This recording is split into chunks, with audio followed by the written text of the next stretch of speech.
Hi hello good morning sorry good afternoon. மதியானம் என்ன சமையல் பண்ணுறதுன்னு தெரில. இங்கே பார்த்தீங்கன்னா ஸ்கூலுக்கு என் பொண்ணுக்கு முட்டை சாதம் பண்ணேன். அந்த வடித்த சாப்பாடு மட்டும் இருந்தது.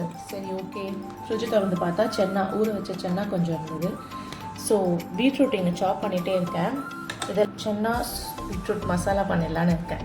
இந்த மிக்சியில் பார்த்தீங்கன்னா வெங்காயம், அப்புறமேட்டு பூண்டு, காரப்பொடி, தேங்காய், சீரகம் போட்டு வச்சுருக்கேன். இதை நம்ம அரைச்சி எடுத்துக்கணும். இந்த பீட்ரூட்டை தூள் பண்ணி எடுத்துக்கலாம்.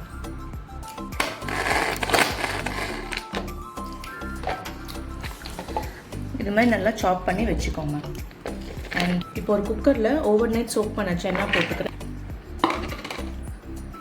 அண்ட் நம்ம சாப் பண்ணி வச்சுருக்க பீட்ரூட், இது கூட ஒரு 4 கப் தண்ணி ஆட் பண்ணி ஒரு 4 விசில் வச்சு எடுத்துக்கோங்க.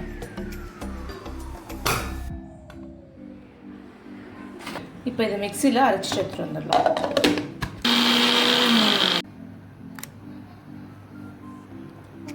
இப்போ கடுகு, வெங்காயம், தேங்காயெலாம் போட்டு அரைச்சோம்னா அதை போட்டுக்கணும். போட்டுட்டு நல்லா ட்ரை ஆகிற வரைக்கும் வறுத்து எடுத்துக்கணும். தேவையான அளவு உப்பு போட்டுக்கோங்க. காரம் கொஞ்சம் கம்மியாக இருக்குதுன்னு என் ஹஸ்பண்ட் சொன்னார், அதனால் சில்லி ஃப்ளேக்ஸ் போட்டுக்கிறேன். நல்ல ஈஸியான டிஃப்ரெண்ட்டான பீட்ரூட் சென்னா மசாலா ரெடி.